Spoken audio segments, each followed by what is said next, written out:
Okay, well, we'll go ahead and get started here soon. Angela,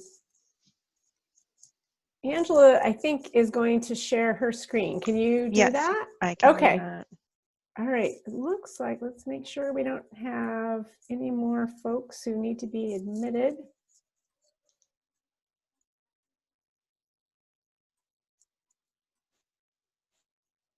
So when I run this PowerPoint presentation, I don't see anybody's faces anymore. Oh, no, I take that back.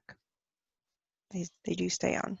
That's good. Looks good. Like to have some feedback. Okay, well, I'll go ahead and get us started here. Welcome, everyone. For those of you who I haven't met, there's a couple new folks. I'm Ann Presentine. I'm the facilitator for the group. We haven't met in a year, which seems like a lifetime ago. We're going to start with some basic information on Zoom, which is probably a review for most of you, but just making sure we're all on the same page. And this group has not met in Zoom before. So as you noticed, you were muted when you signed in, and please keep yourselves muted just to reduce background noise. But we do want to hear from you. And you can participate just so we can make sure that we're kind of going in order. We don't have the usual body language, but you can ask questions by raising a hand, or you can use the chat feature. And you know, if we see a question in the chat, we know we're going to address it later. We can then sort of verbalize it to the rest of the group. If your video freezes, I'm sure you've had this issue, maybe in the past, as you know, you can just leave and sign in the same way. Sometimes it's helped to close out your window because that will help with the internet, and then you can just sign in again. Please note that we are recording the meeting. We do have a member who's not able to be with us who wanted to be able to review everything, so that will allow us to do this. It will also help with making sure that we get some good notes. One other thing I will note is that the chat feature is a public record, so keep it clean. You know, we will, that is part of things, and even if it's in between two people, it's still part of the record because it's written down. Next slide. So here's a quick rundown of our agenda. We're going to do project updates. We're going to do a preview of the supplemental draft EIS. We're going to have some discussion related to public involvement plans. We'll save some time for public comment and then talk about next steps. Our main objective here is really to do the supplemental draft EIS preview. We want you to have that information. And we also really want to hear your input on how we can get the word out about the comment opportunity to the community, especially given the situation that we're in. But before we get into the preview, we want to remind everyone, since it's been a year, just how we got to where we are, and want to hear the latest updates of things that have been going on for the past several months, because the technical team's been quite active. And but before we do that, I would like to hear from you. So the next slide.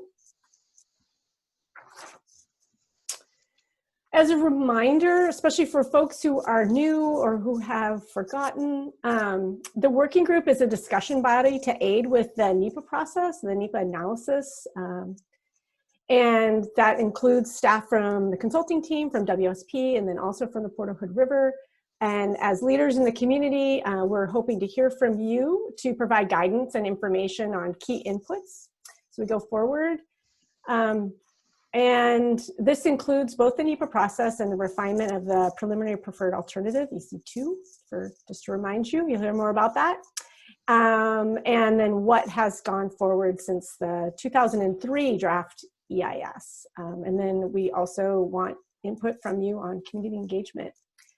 So before we go further, I would like to go around the Zoom room and say your name, how long you've been with this committee, and one habit you have started during the pandemic that you want to continue after we all go back to something that resembles non-pandemic time. I don't know that I can call it normal. And I'll go first.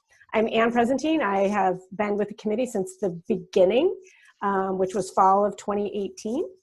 And a new habit that I would like to continue doing is that I now join my husband every evening to walk the dog. Before, he used to do it himself, or I would do it if he was not around. But we do it together now, and that's been very nice. Up until 10 days ago, where when the air quality is so bad, I let him do it on, he just does it. So looking forward to better air quality. So I'm gonna just call people, just so we can have some sort of order here. I was going to call people's names, and let's start with John Everett. Name, how long you've been with the committee, and a new habit. Oh, and we'd like to hear you. So can you unmute yourself?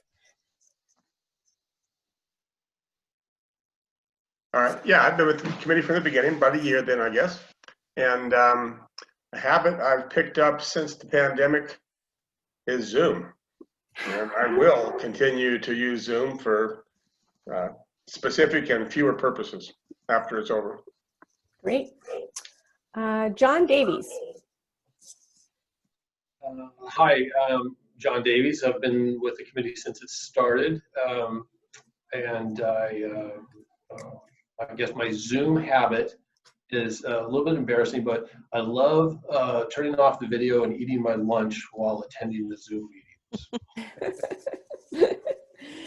Okay, let's see, was Lori Decay, are you here with us? Yep, I'm here. I had a little Okay. technical difficulty, but I figured it out. Okay. Lori Decay, I've been on the committee since the beginning, and yeah, the only thing I can think of is the Zoom habit, and for good and bad. And I too like to take little video breaks to enjoy things while people are talking. Okay, can we hear from Kate McBride? Sure, Kate McBride. This is my first meeting, and I'm on the bi-state working group right now. And I think the thing since the pandemic has started that I've been able to spend a lot more time with my grandkids, because they are in our circle and we watch them when their parents are working, and learning to balance that with all the meetings that I've had. People have been very gracious about accepting them when I have to run out of the room. So, just having the family included in everything I'm doing is nice. Thank you. Matt Ransom? Yeah, hi, good afternoon, everybody. Matt Ransom, I'm the Executive Director of the Regional Transportation Council. We're the regional planning agency covering Clark, Skamania, and Klickitat counties, and been on the committee since inception.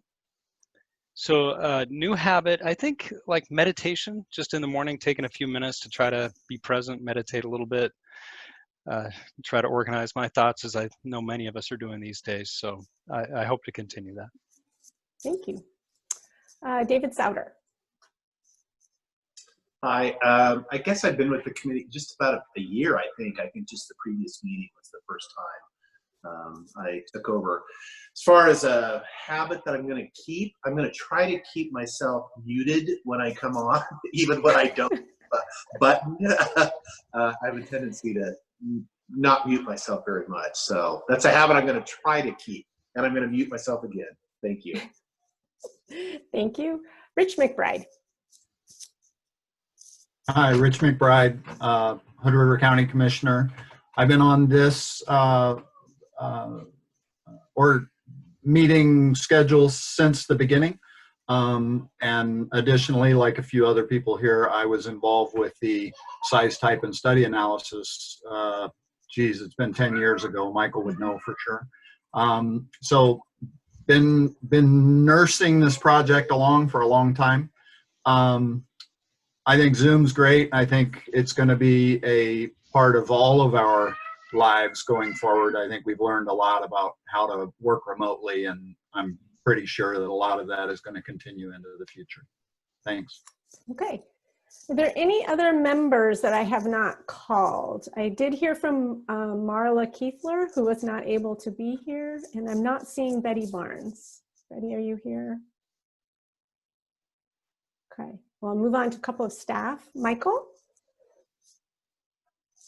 McCully. Michael McKelway, I've been helping staff the committee since its inception. I didn't think that our what we've changed and what we're gonna carry forward accrues just to Zoom. For me, it's barbecue. I'm gonna be working on barbecue when this is over and for the next 10 years at least. Okay. Kevin Greenwood. Hello, everybody. My name is Kevin Greenwood. I'm the project director on this effort. And as far as things that I am going to be learning and trying to learn is how to arm wrestle the kids for bandwidth now that they're all entering online schooling. So far it's about 50-50 on the victory side. Thank you.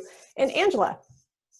Angela Finley, leading the environmental impact statement for the port this go round. Have been on part of this committee since its inception and also participated in the 2010, 2011 type size and location and the 2003 draft EIS. I think in terms of the pandemic, certainly engaging with my kids throughout the day instead of just before they go to school and after school has been a lot of times really cool. So, but it is a big juggling act, like Kate said with her grandchildren as well. All right, thanks everyone. And we do have some visitors and welcome. I'm really glad to have a few other folks on the call here today. We do have a draft meeting summary from our last meeting, which was September 2019. And unless we hear from anyone, we are going to assume that that is okay to finalize. It is linked online. If anyone needs that sent to them, I can certainly do that. I'm going to turn it over to Kevin. And Angela is running, Angela is running the PowerPoint, so you can just tell her to switch the slides. Don't forget to come off mute, Kevin. Hopefully I'll eventually remember to do that as the months go by. So I'm going to just briefly walk through some of the updates since we have started. Just a review of the past work. We've had, there's been a lot of early community outreach when we first began this project, including surveys and interviews with many people in the community, not just local government officials, but business owners and nonprofit executive directors. The other part that's been was a big accomplishment was reevaluating the 2003 study and looking at the level of technical detail that was going to be needed. And that's when the EIS was determined as the proper course. We confirmed the purpose and need and the preliminary preferred alternative, which is the EC2 just to the west of the current bridge.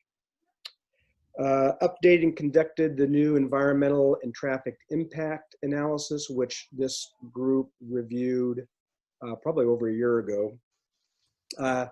There's been a lot of extensive agency outreach and tribal consultation to the degree that COVID and other issues have limited that, but I think we made some pretty good progress early on, and we're hoping to see some loosening on that in the coming months.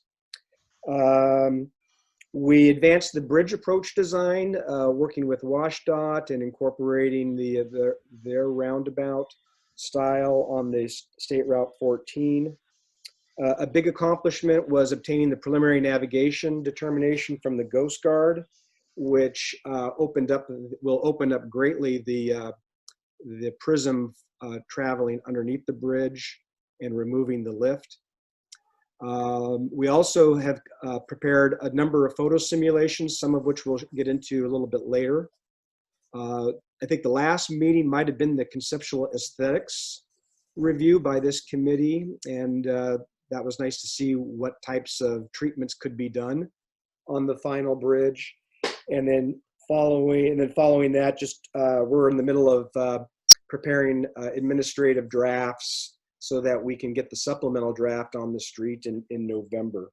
And Angela will get into the details of a lot more of these things, but it's been a lot, and it's been a lot of fun, and really have enjoyed working with WSP to get this project to where it is today. Next slide. Previous public engagement, Ann Pressenton, who is now a WSP employee, used to work for Enviro Issues, and so thankfully we're still have Ann on our team, and she was really huge in preparing for our various public engagement activities. As noted, we had a lot of stakeholder interviews, open house in 2019. We had information tables at Walmart, the Hood River Harvest Market, the White Salmon Huckleberry Festival. We've done outreach with the Food Bank in Bingen, Latinos in Action, and we will be continuing to work with the tribes and hoping to get some opportunities with the tribal fishers. And on the right-hand side is really how we were able to bring forth the information that we received from those public engagement activities. And then this committee was able to boil down those bullet points on the right as a component of our effort here. Next slide. Project updates, the work accomplished since our last EIS working group.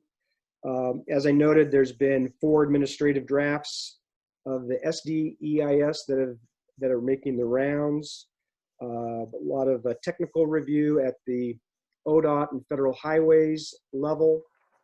And so that's been, it's been a great working collaboration between our partners at ODOT and federal highways. Jeff Buckland, I will give a shout out to, is in attendance and is the environmental lead on the ODOT side. Hi, Jeff.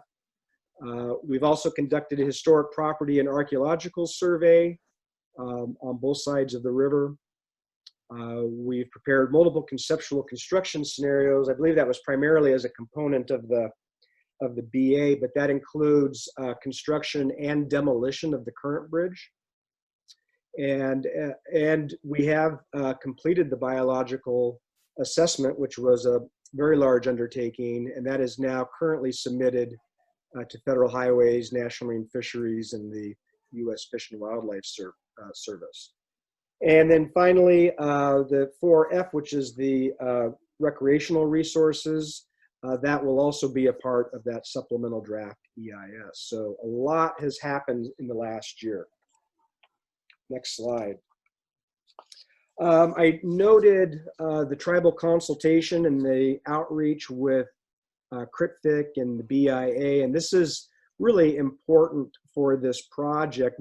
And frankly, there's certainly a tie-in with NEPA, but the port's position has been that it is our anticipation to consult with the tribes past NEPA through the development of the design, the permitting, construction, and beyond. We don't see this as simply a checking the box, but an opportunity to build up the relationships with the 4 treaty tribes and the other tribes that have an interest in this part of the Pacific Northwest. As I noted, this shows the contact that we have made, but again, we will continue to reach out and are hoping to get some other opportunities in the coming weeks. Next slide. And here's the nice shiny pictures. These are always well received. These images were taken from the Treaty Fishing Access Site in our consultations with the Columbia River Intertribal Fishing Council.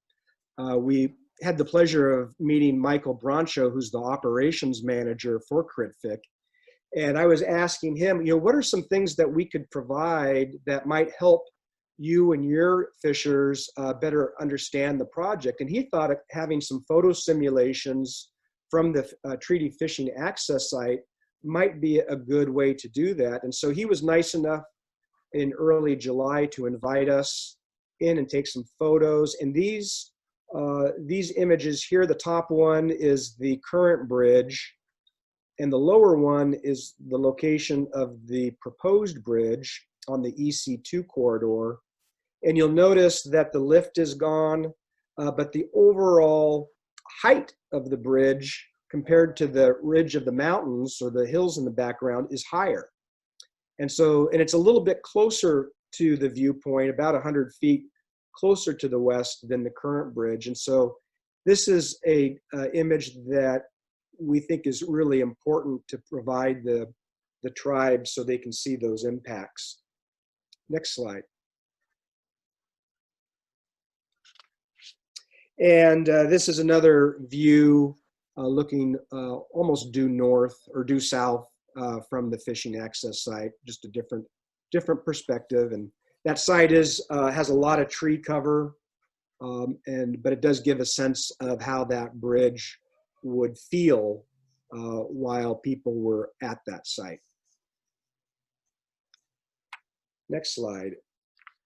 So finally, I think one of the real big accomplishments that came out of the EIS working group was the creation of the Bi-State Bridge Replacement Working Group. And 6 of the EIS working group members are on this committee.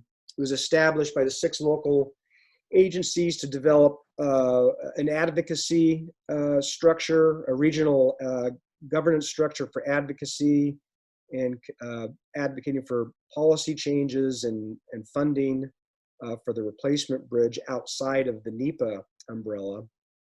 The 3 cities, the 2 counties, and the Port of Hood River are the representatives on that group, and each of those agencies have an alternate as well. So the main purpose of that working group has really been to establish a long-term vision for a future bi-state bridge authority and developing an MOU that formalizes the interim nature of the current bi-state working group. And we've been fortunate enough to work with Steve Siegel, and he's done a great job of incorporating really good feedback from this group in very long meetings separate from the EIS effort, and certainly appreciate the members of the working group making the time and being very energetic in those discussions. As part of that MOU, there will be a larger work plan prioritizing the various tasks that will be necessary for getting this to construction, and as noted earlier, advocating for policy changes and funding in the respective capitals. So I know that's a lot. Are there any questions or comments about those updates those activities that have occurred over the last year? Any questions? Matt Ransom, and you'll want to unmute yourself. Yeah, thank you. I just wanted to share with the group and thank Kevin directly for zooming into an RTC Board of Directors meeting in July. At that meeting, he gave an update on this project. Why that's important, I think, is the RTC Board of Directors, most of them are from Clark County, government officials, but we have from Klickitat County, Jim Herman, Commissioner to the Port of Klickitat, and from Skamania County, Commissioner Tom Lannon. I'll share, and Kevin, I don't know if I shared this with you, very good feedback, particularly for elected officials in Clark County that are probably unaware or maybe less familiar with this project. Very pleased and informed, I think, frankly, based on your presentation. I think that's important because as we, members of the RTC and local governments are up in Olympia quite often, it's important to have them be aware of this project. And so time well spent. Thank you for the effort. We'll expect that you come back maybe when the draft is out or the final is near publication, and just keep that conversation going. I think the more we can have elected officials across Southwest Washington understand that this is also another bridge project. They often focus on the I-5 bridge, and this is another key one for the region that we serve. So thank you, and I think time well spent. Thank you, Matt. And really appreciate the letter of support from pretty much all of you on this on this Zoom meeting for our successful build grant application. And it just goes to show that we've really, I think, consolidated a true bi-state effort here. And so I think unless there's any other questions, I'm going to hand it off to Angela to dive into the supplemental draft EIS. Any other questions about Kevin's update? Nope, not seeing any. Okay. Okay. Angela, All right. yours. Thank you. So we're going to just walk through a preview of some of the analysis and impacts benefits that are shown in the supplemental draft EIS, just to give you a preview of what the public will be seeing in about 2 months. So just to refresh everybody and bring our new members up to speed, is the supplemental draft EIS is analyzing 2 build alternatives. Our preferred alternative EC2, which is the orange alignment on the map, and alternative EC3, which is the blue alignment and upstream of the bridge. The schematic in the lower left corner is showing just a profile view of the existing bridge and its vertical and horizontal clearances at the main span of the bridge that is centered on the navigation channel. So one of the big changes for navigation is they will have a much wider opening to navigate through. However, the replacement bridge will be a fixed span bridge with a maximum vertical clearance of 90 feet, which we've coordinated with the U.S. Coast Guard to confirm that that clearance is sufficient for today's vessels and known future vessels. And I should say, if you guys have any questions as I go through this, you don't have to hold them. Feel free to ask them as we go through.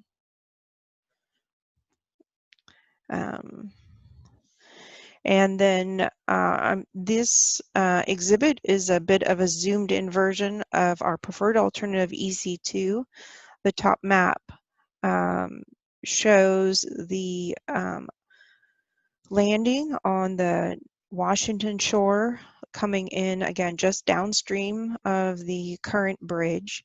The connection with SR14 is the full build out would be a 2-lane roundabout. Oh, and yes, we didn't mute their phone. My apologies. The blue polygons there are conceptual locations for stormwater facilities. This is highly conceptual at this time, so stormwater treatment will likely move around a bit before it's eventually finalized in the final design. In the lower left-hand corner is the connection to the Oregon side on near the port of Hood River's property. You can see the port is going to be substantially impacted as the bridge will be coming in on their side of the existing bridge, but getting reconnected at the existing intersection with Marina Way. And then the last inset is just, again, it's a plan view looking from a bird's eye view of the main span of the channel, again showing that we've got that nice wide 450-foot horizontal clearance, which was something that was negotiated with the tugboat operators back in the type, size, and location effort 10 years ago. Other features on the existing bridge is adding that new shared use path, so there is a way for pedestrians and bicyclists and other riders to cross the bridge. The bridge would have the stormwater treatment, which it doesn't today, so all stormwater runoff would be collected and then it would either drain to the Oregon shoreline or the Washington shoreline and be treated with detention and water quality facilities. The future conditions show an all electronic toll collection, so there would be no toll booth in the future replacement bridge. And then we have talked about that wider bridge opening. Similar to the preferred alternative EC2 is the EC3 bridge. However, it is just on, as I mentioned earlier, on the upstream side of the existing bridge. But you can see, again, coming in very close to the existing bridge, connecting to SR14 with the 2-lane roundabout. And then on the Oregon side, there are the property impacts on this alignment would be to the marketplace building and less so to the port. Bit of a trade-off there. And then in insert C, again, that plan view looking down onto the bridge to see the main channel as well. Any questions that I can answer at this point on just the design elements of either alternative?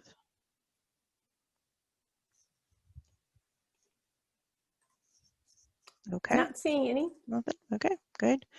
Probably just a good review for most of you. So now I'm just going to jump in and walk through. We looked at probably about 20 different environmental disciplines.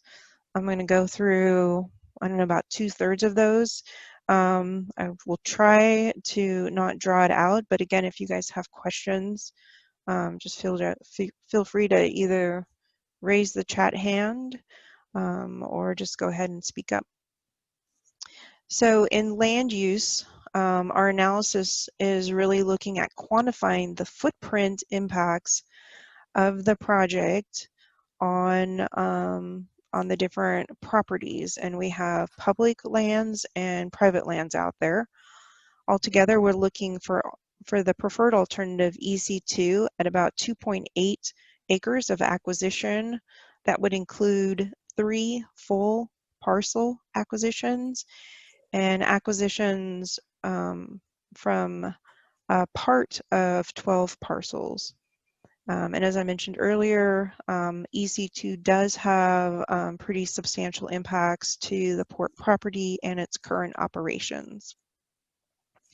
Whereas alternative EC3 has a little bit more property acquisition, similar numbers on the parcels that would be affected, but the commercial businesses and hotel suites there in the marketplace building would be displaced from that alternative. In terms of impacts or benefits in this case to the community and the social resources, overall there are benefits, certainly with the added connection for pedestrians and bicycles to have on the replacement bridge. And there are 2 wider sections right at the main span of the bridge, so that would likely have some benches and for people to sit down and get to take in just a gorgeous view of the gorge, a view that they don't have from the middle of the river today. So that is an exciting addition, and would also allow that connection to the other side of the river with the replacement bridge. In terms of travel times for vehicles on the bridge, including emergency response vehicles, transit providers, with the standard travel lane widths that the new bridge would have, as well as elimination of the weight restrictions that are currently on the bridge, height restrictions, those would all be addressed through the new design with a lot of standardized geometrics. And so that would help with improving the travel times for vehicles, less congestion or less needing to slow down for fear of scraping your side mirrors on the edge of the bridge, or having to navigate with larger vehicles as you currently do. And then really the only impact was also, again, with the marketplace. There are 2 nonprofit organizations that provide community services in that marketplace building that would be displaced. Angela, we did have one question before you move on to the next one. Does the 2.8 acre site in EC2 include the port property?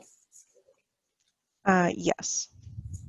Yeah, that includes all of the permanent property acquisition, which would include the port.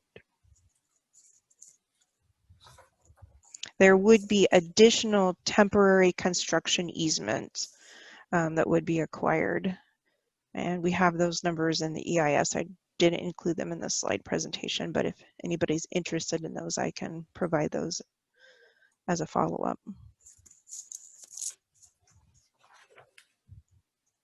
Any other questions on land use or community resources?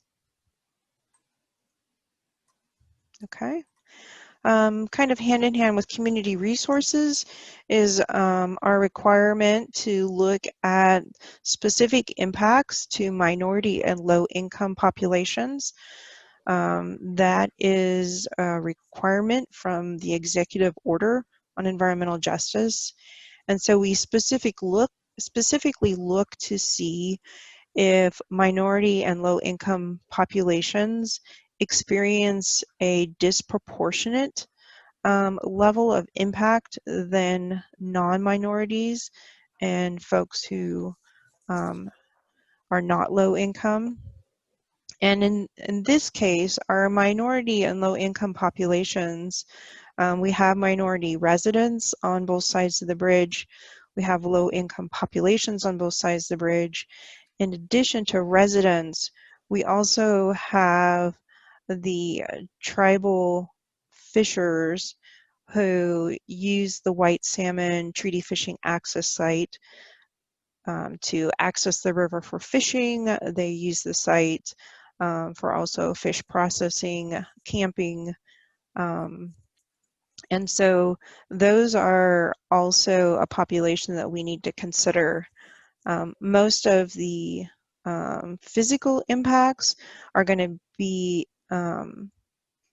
related to construction activities such as emissions of air emissions, dust, noise, including underwater noise impacts to fishermen and the fisheries themselves, vibration, water quality issues during construction, and then also maybe obstacles in the water with barge-mounted cranes and other work equipment in the river requiring some detours for fishers to maneuver in the river. The replacement bridge is likely to continue to have tolls, and so any increase in potential increases in tolls could be a financial burden to low-income households that regularly commute or travel across the bridge. And so our preliminary environmental justice determination is that there would be disproportionately high and adverse impacts to minority and low-income populations. On the other hand, for local and regional economies, there are overall benefits from the project, regardless of the alternative chosen. It's an improved regional river connection that is so important for the Mid-Columbia region's freight movement, workers and residents accessing jobs or services on the other side of the river. The replacement bridge would offer a much more reliable cross-river route over the long term. It would be constructed using today's seismic standards and have a lot more resiliency, and as we talked earlier, just removal of all those restrictions that are currently on the bridge that particularly for the larger vehicles, freight movement, and so forth. Construction, as Kevin mentioned, this 6-year construction window includes both the construction of the new bridge as well as removal of the existing bridge. It's about 3 years of construction for the new, move the traffic over to the new bridge, and then another 3 years to remove the elements, the superstructure, as well as the piers in the water to remove that bridge, and anticipating 70-80 full-time construction jobs over those 6 years. Any questions from anyone? Give Angela a little ability to take a sip of water. Nope. Okay. Angela, it's all you. All right. Well, You've got all the information. I feel sorry. Was it Commissioner Souter that was saying this is his sixth Zoom call? I don't want to bore you to tears. So I did throw in a couple pictures here and there just to keep it a little bit more interesting. Parks and Recreation. So this has been an interesting one to evaluate on this project. We have 3 facilities that we have to evaluate for parks or trails, and that is the Marina Park and Boat Basin on the Port of Hood River property, the waterfront trail that hugs the shoreline on the Oregon side, as well as the planned bridge park on the Washington side, and that's what we've illustrated in these 2 maps on the left side is taken that proposed park and shown how EC2 on the upper graphic, where it would cross over, would span over that park, as well as on the bottom graphic is EC3, just to show how that alignment of the existing bridge would shift under both those alternatives. It would be a wider bridge crossing that park and the trail than today. And then in terms of the port's property with the Marina Park and Boat Basin, there would be some loss of parking, about 3 spots at the boat launch, and then 15 at their administrative office, which is fairly substantial considering the total amount of parking spots there. So Kevin had mentioned that Parks and Recreation is has a couple different regulations that we have to comply with, not only to disclose the impacts in our NEPA document, but Parks and Recreation are also one of what we call our Section 4F resources that require some additional coordination with the owners of those resources. And I think, Kevin, you've been in contact with the City of White Salmon and Klickitat County regarding the potential impacts to Bridge Park.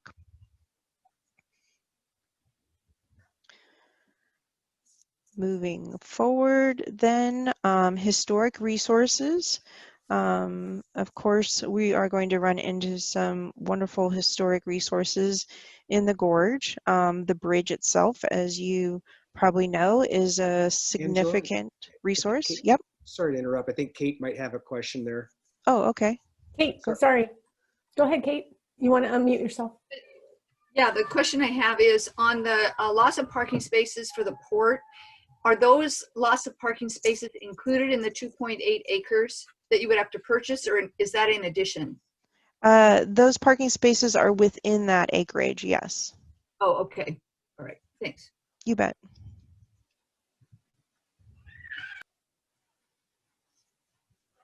Any other questions? Anything else?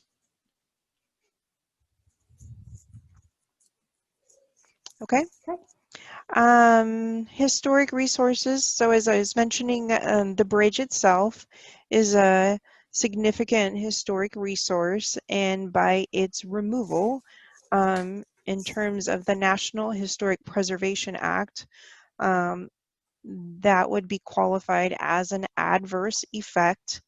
And so our team will be working with both the Oregon State Historic Preservation Office and the Washington Department of Archaeology and Historic Preservation to develop a mitigation plan for how to resolve those adverse effects. We're in the brainstorming session of that, and we will not have a lot of details about that in the supplemental draft EIS when it's released, because we'll be working through that mitigation plan over about the next 4 or 5 months, and that is something that you will see in the final EIS. In addition to the bridge, we have a few other historic resources, both railroads. The BNSF Railroad, previously known, or originally known, I guess, as the Spokane, Portland, and Seattle Railway, as well as the UP Railroad on the Oregon side, historically known as the Oregon Railroad and owned by the Oregon Railroad and Navigation Company, I believe is what the ORN stands for. We have several historic houses that would qualify for being potentially eligible for listing on the National Register of Historic Places. 4 of those are up on the bluff in White Salmon. 1 is on the Hood River side. Each of those has a view of the bridge, and so there would be either no effect or just no, what we call no adverse effect. Is there's some effect, but it's not adverse. We're not affecting these houses in any way other than their view of the bridge itself would change slightly with seeing a different structure on a slightly different alignment. Before you go on, I just wanted to note a couple of things that are happening in the chat. Kevin brought up that the recreational impacts are likely to have a de minimis effect, which means a very little effect on the 3 resources. And then also Catherine Kiewit has joined us, and she is sitting in for Betty Barnes from Bingen. So I just wanted to welcome her and give Angela just a little bit of a break. Okay, there you go. Okay. Any questions on historic resources? Nope.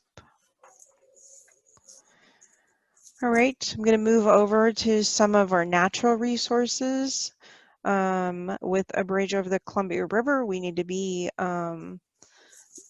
we need to evaluate the potential for spills to occur during construction, which could be an adverse effect or a adverse impact to the waterway. However, there's a lot of mitigation measures that will be in place to hopefully avoid or minimize any of those types of spills. As the replacement bridge after construction is completed will be a huge benefit for the stormwater management that will collect and treat the runoff from the bridge, as opposed to it just running into the river directly on the current bridge with that open steel grate. Vegetation and wetlands, the impacts are going to primarily be on the Washington shoreline since it's less developed than on the Oregon shoreline.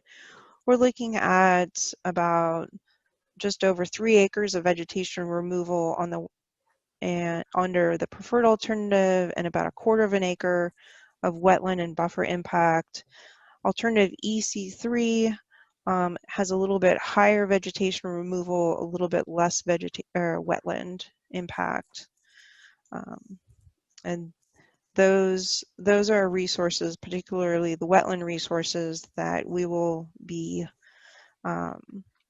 needing to do permitting processes with the states and the local jurisdictions later on in the project as it moves into the design phase. All right, I've just got a couple more slides. Fish and wildlife, as Kevin alluded to earlier, we've been working quite extensively with the state and federal Fish and Wildlife agencies preparing a biological assessment. So many of those impacts are related to the construction activities. And one of the things that comes up is there are these in-water work windows, which is the time that construction activities that occur in water can occur. That cannot happen year-round. The in-water work windows for this stretch of the Columbia River run from mid-November to mid-March. We are working on negotiating an early start for our in-water activities starting October 1st. So we have a little bit more time, an additional 6 weeks of time.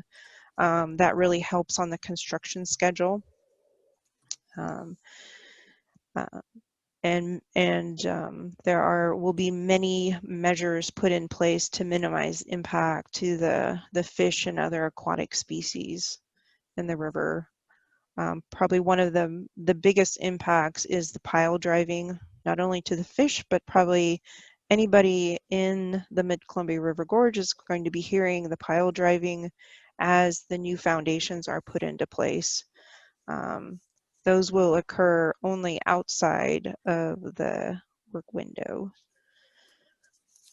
Angela, we had a question from Dave Souter. Sure, go ahead. Dave? Okay, sorry. I raised my hand that I didn't know how to actually do that. Back on the impacts, as far as the wetlands and stuff, was there any consideration given to the waterfront park on the Washington? Part of that used as enhancements or mitigation for those impacts. I mean, it's not a whole lot of land, but I mean, it's going to be park. And so it would be relatively easy. It's a lot easier to do mitigation measures on public land that's not going to be used for development versus trying to put that somewhere else. Mm-hmm.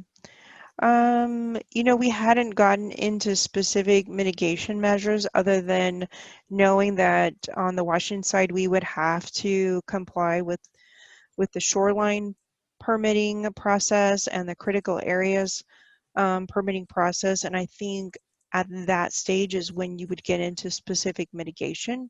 And if there's enhancement opportunities at Bridge Park that would satisfy some of the impacts and mitigation requirements, I think that would be definitely the time to be working on those types of arrangements. Okay. It just couldn't impact the recreational use. Right. Right. Yeah, there is, and we understand through reading through that conceptual park plan document for Bridge Park that, you know, that's a park that is being established, you know, not a super developed park, but really a place for more natural vegetation and not a lot of facilities. So removal of vegetation is fairly significant impact to that park. Any other questions about that, David, or others? I'm not seeing any. Okay. Air quality, greenhouse gases, just another area that we need to go through to evaluate. The impacts to air quality would be fairly low. We're not in any type of non-attainment area in the gorge. Plenty of airflow through the gorge.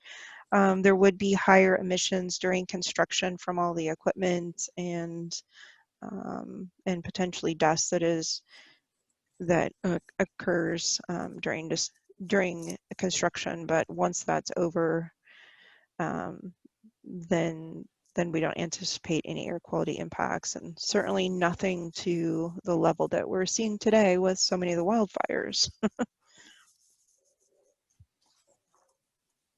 Visual impacts, I wasn't going to go through that too much. For those of you who were able to attend the last meeting last September, I believe that we showed you not only the architectural concepts from the user perspective on the shared use path, but also a fair amount of the visual simulations that we had done, similar to what Kevin showed you earlier from the treaty fishing access site, but we have visual simulations from up on the White Salmon Bluff to perspective from the waterfront trail by the Best Western Hotel, just to give people a good sense, close up, far away, mid-range views of how the existing bridge compares to the replacement bridge. Noise impacts, these are traffic noise impacts and construction noise. So certainly during construction activities with that pile driving, there will be increases in noise during construction. Long term, there wasn't really any increase in noise from the traffic operations on the new bridge because we're not necessarily seeing any increase, any substantive increase in the amount of traffic volume heading over the bridge. We're not adding lanes. It'll still be a 2-lane bridge for traffic. The only facility that was showing some noise impact was that Hood River water play facility, which is the small red dot down here by the Best Western.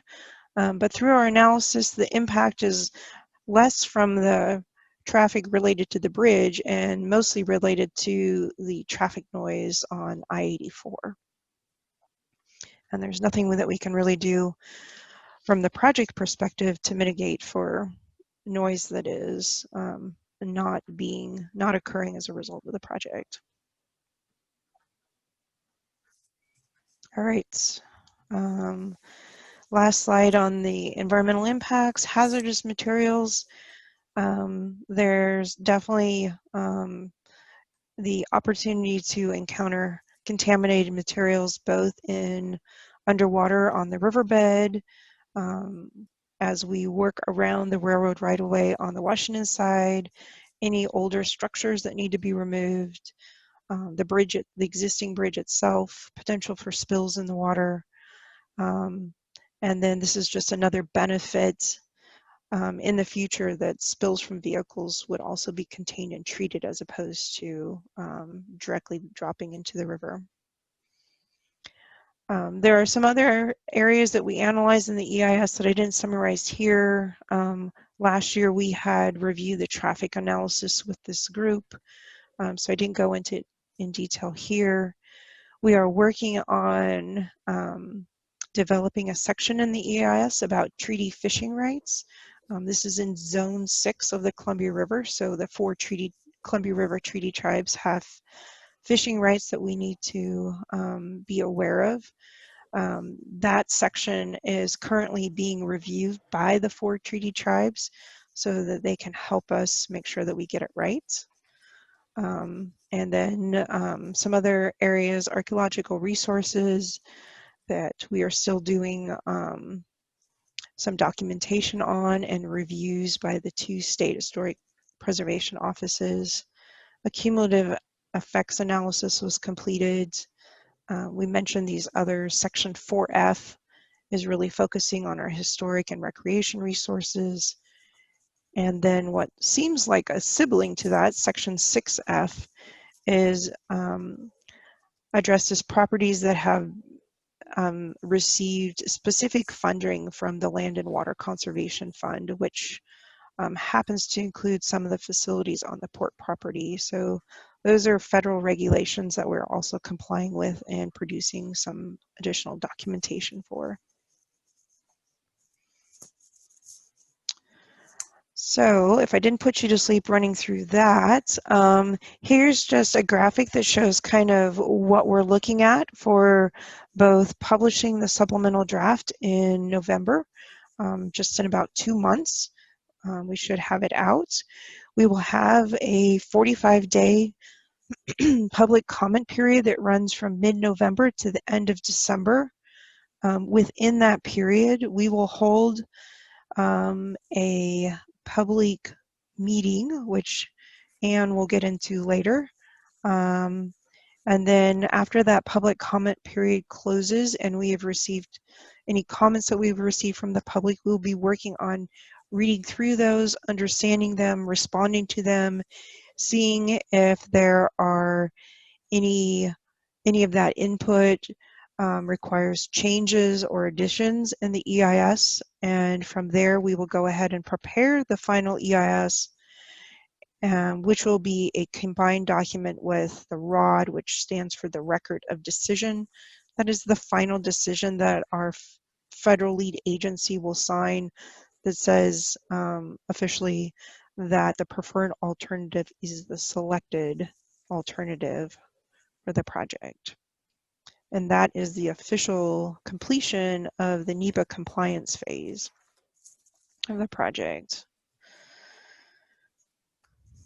So with all of that, we wanted to check in with you on what you think some of the topics, what topics the community will be most interested in, to make sure that we've got those covered, especially as we roll into preparing our public engagement efforts. Similarly, are there any concerns that you think or your stakeholders will have about the results of our analysis? So I just open it up for anybody's thoughts on what the community will be most interested in hearing about.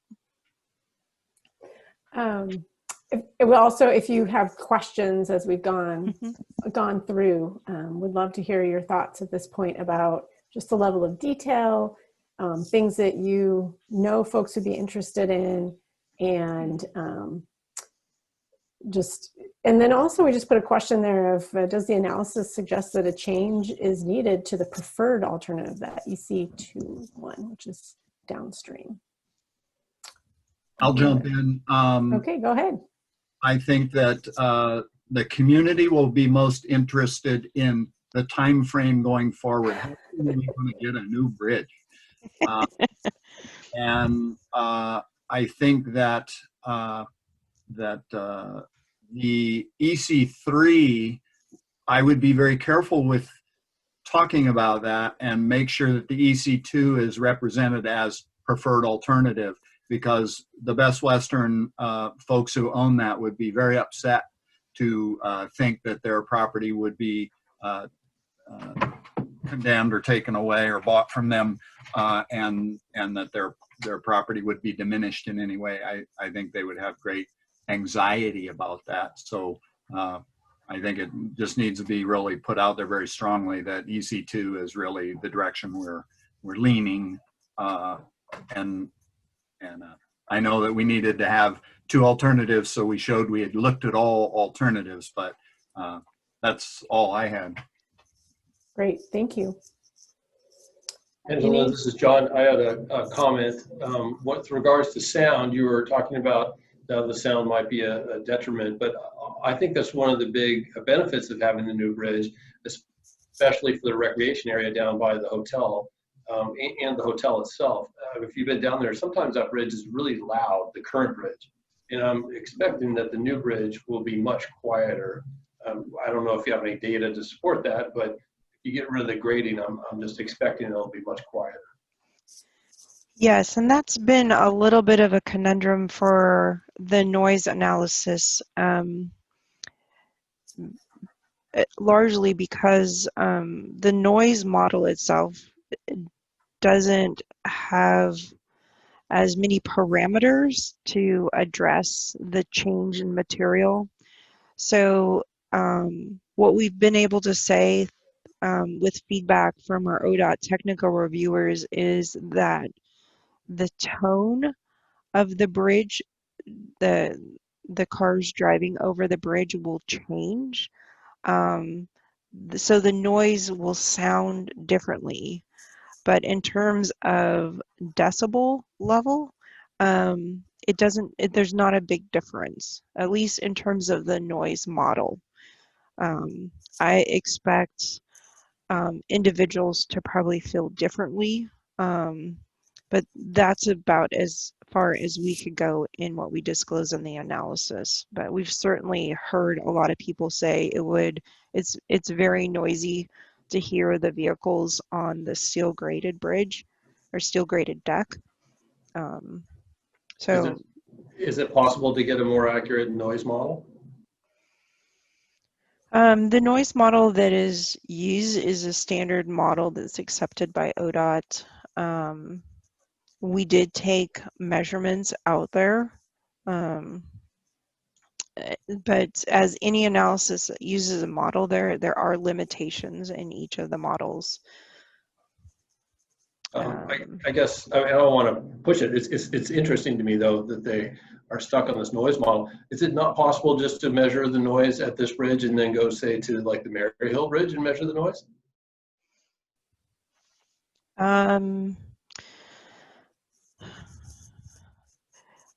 You're in a situation of probably somewhat comparing apples to oranges. I would speculate that's what we would hear from our noise specialists. I'm going to bring Jeff Buckland into this because he's our ODOT environmental lead. Jeff, I don't know if you want to add anything to answering this question. I'm putting you on the spot a bit. Hi, this is Jeff Buckland, Region 1 Environmental Project Manager. I'm sitting in tonight for Kristen Stallman.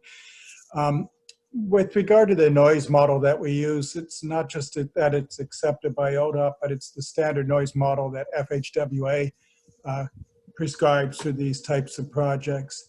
So we're somewhat prescribed or somewhat constrained, I should say, in terms of what type of model is allowable.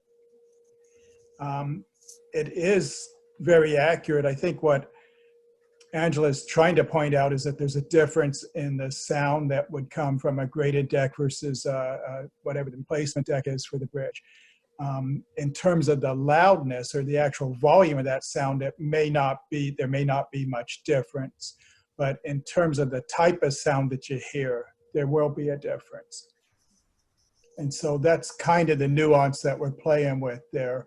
When you run the model, the noise, the change in decibel level doesn't seem to be much different. Mm-hmm. What you'll actually experience will be different. Part of the difficulty there is that for some people that difference will be more favorable, and for others they might consider it less favorable, although personally, I would think the noise coming from the steel deck would be somewhat more disturbing than what we're anticipating from the replacement bridge. Yeah. Thank you, Jeff. Are there other questions or comments related to the questions that we have on the screen about things that you think that the topics that the community will be most interested in and the types of questions that folks will have? Kate. Oh. Can we do Kate and then Dave? Okay. I think a couple things they're going to be interested in. The actual look of the bridge. And, you know, I think it'll be our community and other communities up and down the gorge, you know, because it's not going to look like the old one. So they might want to have, you know, more drawings that would be more specific to the look of it. And then the other thing that I think is going to be a big question is the toll fees. And, you know, we don't have the toll fees figured out, but as part of this EIS, you know, we have social justice, environmental justice, whatever you want to call it, is going to affect some people way more than others. So it is in the EIS. And so I think that is going to be a big issue. At least for some people, that's going to be a big issue. So if there was more information about that, I think it would be helpful to have that up front. Okay. Thank you. Thank you. Dave? I would agree with the previous speaker. Actually, all the previous speakers. But I think in addition, the timing thing is, as Rich said, that's going to be one of the, at least on the Washington side, polls and timing, and how serious are we of something actually happening. I mean, we've been talking about this for quite some time, and I think there's a lot of fatigue around, I'll call it bridge replacement fatigue. It's like, oh, are we still talking about that? That's never going to actually happen, is it? And so I think there are things going on right now that I think will build some credibility with this effort, that this maybe is a little different than it has been, in 2000 or 2003 or 2010 or all of those things. And so I think we may have some difficulty getting the community to engage because of that fatigue, where they're like, oh, we've already been to these meetings multiple times. And so that might be something to think about, that for at least us on the Washington side, that as leaders, so the county, the cities, that we message bridge replacement kind of leading up to that meeting, so that we can generate some interest in this, so we can actually get the community involved. Because we all know how these processes are, as far as we will go through all this engagement process. We will try to get everybody there. We'll have a few people will show up. We will move on. And then at some point in the future, when the public will suddenly decide, after we're talking about steps that were decided months or years ago, they want to go back to the beginning. It's like, hey, I didn't know this was going on, or I never got my opportunity to say something. It's like, I know, but it's like, you got to be engaged when stuff is moving forward. So that's something that we're going to need to work on. I don't know if people are more engaged in Hood River than they have been in Washington. You want to talk, you want a big crowd, then let's talk tolls, and we'll pack the house. Be like, fooled you. We're actually not going to talk about tolls. We're going to talk what the new bridge is going to look like. But you're here now, so come look at the pretty pictures. And so, yeah, I'll be just curious how much engagement we can actually get. That's a nice segue, but I don't want to cut off the conversation. Are there other? Matt Ransom. Yeah, thank you. I'll respond just really quickly. So the third question, EC2, when I think about it from RTC standpoint and all the planning work we've done with the communities there, very consistent. I see no offsetting issues. So definitely, I think that's the preferred alternative, as you publish the document. Just other things on my list that people are interested in, obviously aesthetics has been said. I was really pleased to see the illustration of the park impact on the Washington side. I think providing imagery or an understanding of that's an aspiration for the community, and then how does this project fold into that? So I think good illustrations to that level are important. And then finance. When I think about the conversations that are both happening now and in the 21 legislative session in Olympia, out of necessity, they're going to be debating transportation funding. This project, as it should be, as part of a mix of conversation, maybe as it relates to Washington's piece of what a pie may be. And so whether it's in the finance element to this draft EIS, or clearly work that's ahead for the bi-state working group, just better, I'll say better, but a clear expression of maybe what that share might be. I know Senator King and other elected officials in the legislature, myself, as I'm up in Olympia, it might be really beneficial to even if it's a X to Y range, to maybe narrow the prism on that. And to the extent that can be done in the draft document, or maybe adjunct documents out of the working group, I think that's going to be very important, because it is about money, and then the parallel issue about who's going to pay and tolls and all that stuff. So, but good work so far. Very pleased to see the work. Thank you, Matt. Anything else before we move on to a little bit about public engagement, which Dave Souter, you've teed it up quite nicely. Looking over everyone. Looking to see if we have any raised hands. Not seeing any physical or virtual raised hands. So we'll go ahead and move on, I think. So talk a little bit about public engagement, and that conversation was super helpful, but we'll talk a little bit about mechanics now. One thing I just want to highlight, and we have some constraints right now. With COVID-19 physical distancing and public health risks, as public engagement professionals, we don't want to put anyone's health at risk for a public engagement opportunity, because there are other ways of doing that. So we just want to keep that in mind, which presents a little bit of a challenge, especially in a community that's very used to coming together. And that's what I noticed, especially in smaller communities that are not really urban. People like to come together and hash over the issues of the day. And this, of course, is one of them. The other thing we have to acknowledge is just our attention spans right now are, if they were short before, just because of where we are in this decade, they are really short now with the pandemic and then air quality right now. Now, granted, we're not going to be doing the public engagement related to the draft document for a little while, so hopefully those air quality issues have gone away. But this is the first time information from the draft document has started to get out to the public. I'm seeing that we have a member of the media here, so that's great to get the information out so people will start talking about it. So attention spans is one thing, and then the digital divide.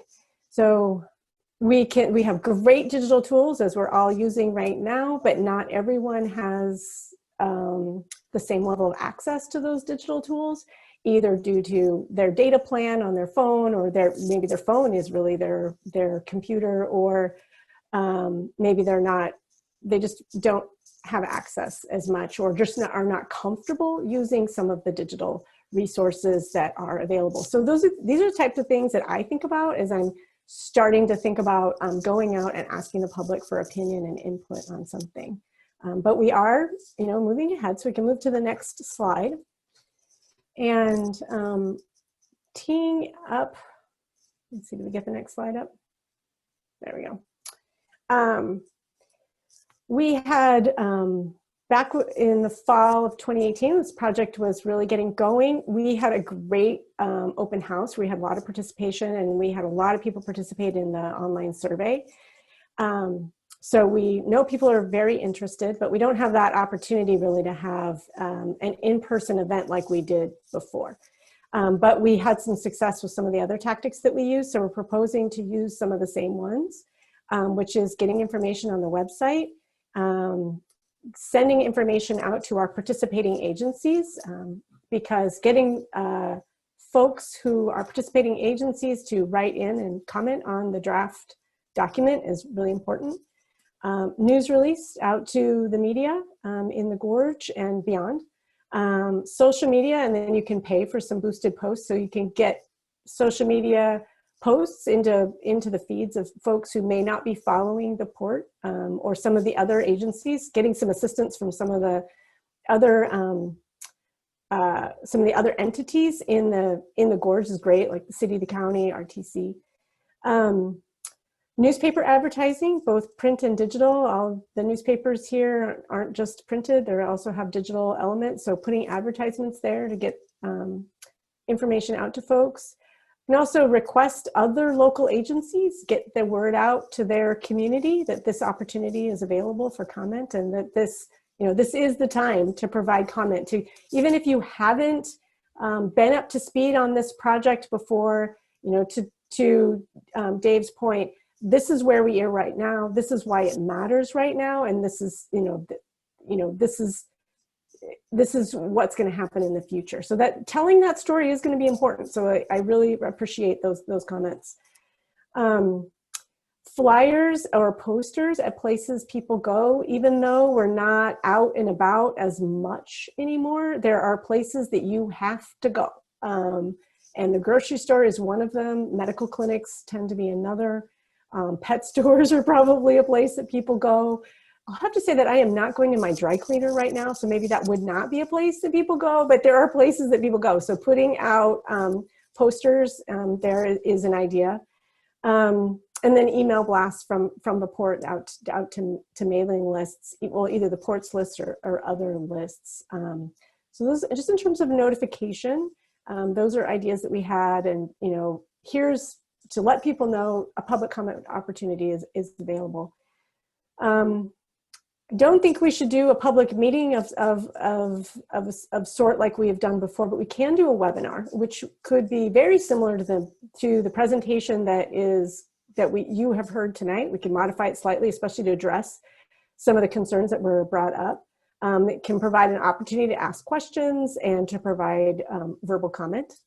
We can also do comment form, and we can put those, an online comment form is something we've used before, and I would, even if we weren't in a pandemic, I would say we would use it again.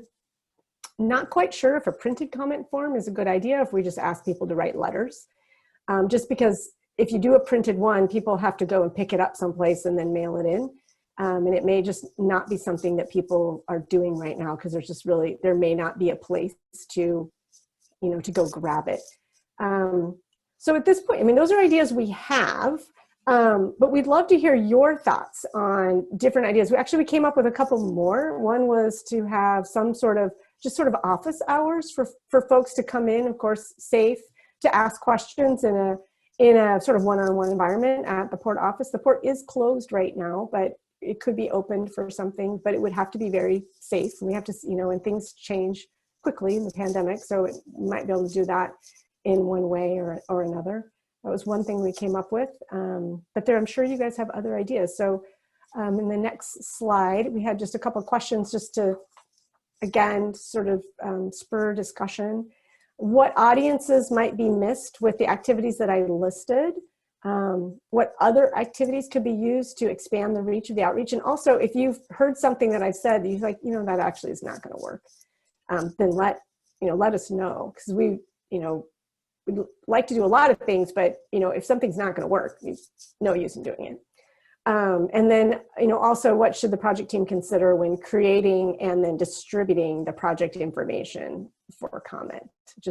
What I think about is just like the level of complexity, that the type of information, and you guys were giving us some good ideas before, but just sort of bringing that back in a different way. So I'll just open it up for comment. I'm seeing a lot of head nods and kind of good body language, even in this digital environment. Hey, Matt, I see that you have a comment. Go ahead. Yeah, so I mentioned earlier, I'll expect Kevin maybe to present just a quick little update at the RTC Board of Directors in December. I think there's a good opportunity there when I read the comment, expand the reach. Those meetings are broadcast on our local cable access TV, so there's one opportunity there. The only other new idea, and I know you've done this, are like the online open house, where you have the slide deck loaded, it's narrated, and then maybe you have an intro presenter of the purpose with a comment form at the end. So I've done a couple of those recently and found them, particularly where we're at now, very effective, really informative. So that's the new idea. Thank you. Appreciate that. Kate. What about having something where people cross the bridge?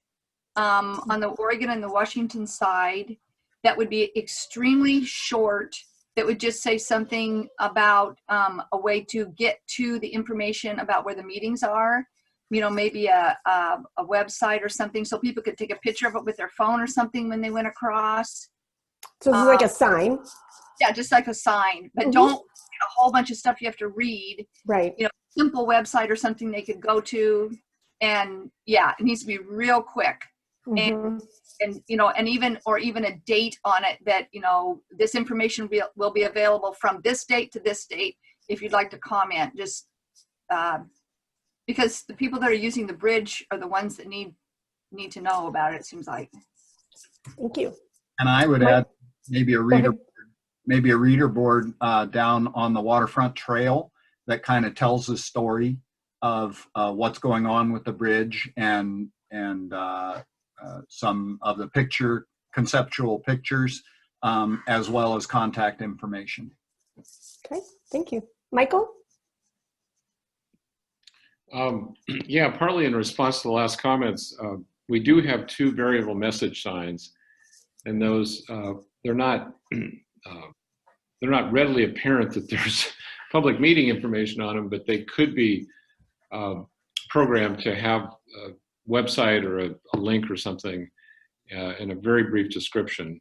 Those have been fairly useful for communicating with drivers.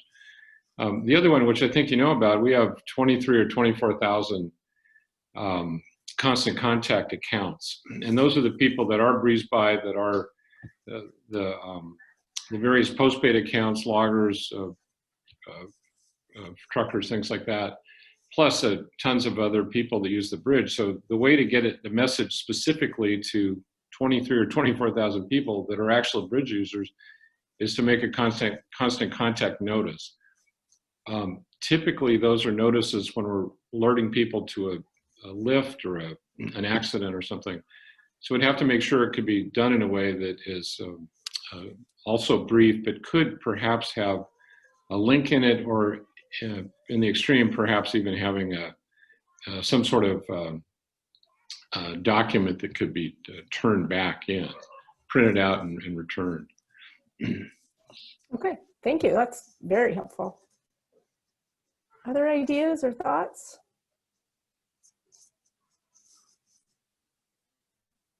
Is there anything that you're all seeing in the community or other types of public comment opportunities? I mean, I know a lot of different entities and government agencies have sort of delayed during the pandemic, but you can only delay so far, and then you really need to consult with the community. So are there other methods in the gorge that you've seen that have worked? We're paving our own way here. Okay. All righty. Dave. Didn't know if you could see me if I was on that. Well, I have two screens. I'm going back and forth. It's like being back in school. It's like my hand's raised. As far as, I don't really have anything to add as far as like some silver bullet of way to get people anything that's working. I mean, we do, you're correct, as far as a lot of stuff we tried to delay as much as we could, kind of public comment periods on, land use decisions or budget decisions, that kind of stuff. But then, after 6 months, the business permit has to continue. And so we have tried to find ways to engage, and I would say with varying levels of success. If it's something that people really care about, they will. I've been where we've had public comment on proposals that people really care about in a Zoom meeting format or something like that, and we will have 40 or 50 people participating.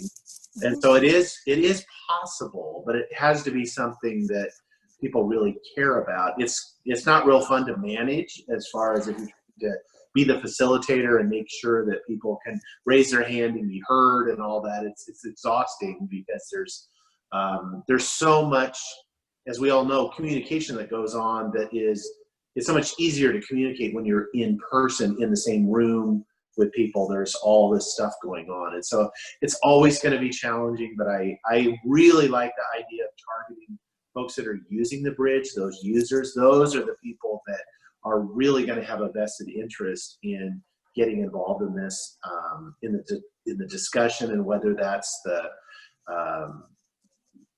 notice. I'm a Breeze by user, and so I get those notices. That's a good way.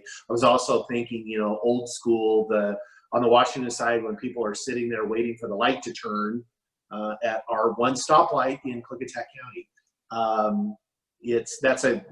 That would be a good time to have that message. Although I think there's a little fatigue with message boards right now, because we've had so many things running as far as the stay home, stay safe, and all this COVID stuff, where in some ways people are kind of deaf and blind to any signs anymore. And so that would be something really kind of consult with media folks, is how do you get people's attention? And it does have to be a short message. But I think and sometimes people are looking for something to be engaged in too, where they've watched all the reruns, or they binge watched everything on Netflix they want to watch. And, we just need to give them a good controversy, and they'll, we'll get good ratings maybe. I don't know. So that's really the only comments I could add to that. I have a question for folks who are elected officials who are on this group, or like Matt was talking about, who are running a public meeting. Would it be possible for someone from the port to give a little announcement, even a 10-minute informational update to your board or council, kind of similar to what Kevin did to Matt? So I'm thinking of like the cities and the counties, and would that be a helpful way of getting the word out? Yeah, I would say since I'm still unmuted, yeah, that we certainly would welcome that. I think Kevin has even done that to us in the past before with the working group. That would certainly work for us.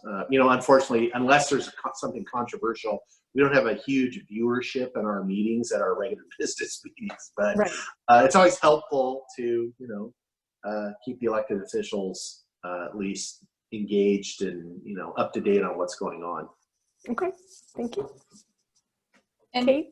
I'm happy to announce that. I've been updating the council and anyone that's listening to our Zoom meetings on the working group, where we are and what we're doing and all those kinds of things.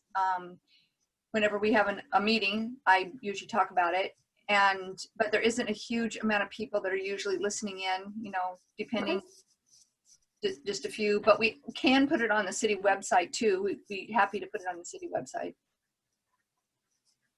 Thank you, that's helpful. I'll jump in here. Yeah. I appreciate all the input as far as reaching out, and that is a large percentage of the people to be reached through the port accounts and through our board meetings and stuff. The group that I wish that we could hear from are those disadvantaged, under low income people, and many times they're cash payers at the toll booth. I'm very concerned about them in the future, but possibly a flyer could be managed. I know that time is critical at the toll booth when you're trying to get traffic through there, but if there was a flyer that the toll takers could say, would you like information about the new bridge? And if they did, then you could hand a piece of paper out that would have information to educate people who were paying cash tolls, even that information that they might not any longer be able to pay cash tolls in the future. So that's the group that I think is important to try to reach out to. Thanks. Okay. Michael or Kevin, is the toll booth operational right now, given the pandemic? Because it wasn't for a while, but is it open now? It is, yeah. It was Okay. for 6 weeks or so. Okay, but it's back out. Okay, good. Thank you, Rich. Any other comments, questions, thoughts? Rich, I do think, to your point of reaching disadvantaged folks, people who are usually underrepresented or underserved by transportation, is something we will have to spend some time thinking about. And we have reached out specifically during the course of this study, but for this particular comment period, we also need to do that. Okay. Thank you. And I might just add too that we decided to add 15 days to this comment period, just in part due to the timing of the period being in the middle of the holiday season and all the other things that are going on. It made sense just to have a little longer period for people to engage. So whether that results in any additional feedback is hard to say, but at least that's an effort that we're considering. Thank you. Yeah, I'll say that I'm really upset about that because it is going to delay the groundbreaking that we were going to start.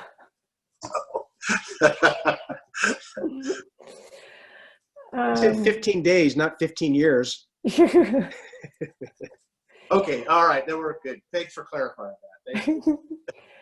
Okay, Angela, can you move to the next slide?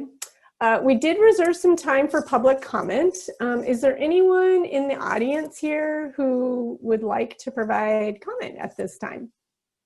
You can raise your hand just to let me know. No? Okay. All right, moving on to the next slide. And the next one after this. We're on to next steps. Doing a little time check. Oh, good. You might get a little time back in the end of your evening. I'm sure you won't be disappointed. One thing before we do too much, I think it would be great to do a photo of this group. So I'm just warning you now. You can put your camera back on if you've turned it off. And we'll do that in just a moment. Our next meeting is going to be after the first of the year, after we have the public comment in, and so we know what that is. I think also based on some of the discussion that came up today is maybe, Angela, there would just be a little bit more information on the mitigation plans that would go into the FEIS. That seems like it was, we'd sort of glossed over it a little bit. If this group would like a little more information, that seems like it might be helpful. I'm not hearing people say no way, but that might be something we talk about. Yeah, we can definitely provide more of that, especially on a couple of items that were brought up about aesthetics and tolling rate structure, as we do have some commitments on separate processes to address those and involve the community in some of those discussions post the NEPA document. Great. And then in terms of action items, I already had one request just to make sure that you all had the slide deck. So I will PDF that and send it out to you along with the link to the notes from the last meeting, just to make sure you knew where those are. A draft of this particular slide deck was posted online, but not the final. So we'll just make sure that we get the final on there for everyone, because a little more detail, some more pretty pictures were put on there. And Angela, could you stop sharing your screen? Yes. Okay. Okay. Oh, we have someone in the chat. Oh, Kevin's just highlighting that the loss of the current bridge will be the biggest mitigation detail. So, so we have that. Okay, so I'm going to go ahead and everybody smile. Okay, thank you. Somebody else, Sarah, can you do one too while we're, okay. You don't want to have any closed eyes, you know. So before we end, is there anything else people want to say? Anything we've missed? I would just add just a reminder to the members of the Bi-State Working Group meeting that we're scheduled for 1 o'clock tomorrow afternoon.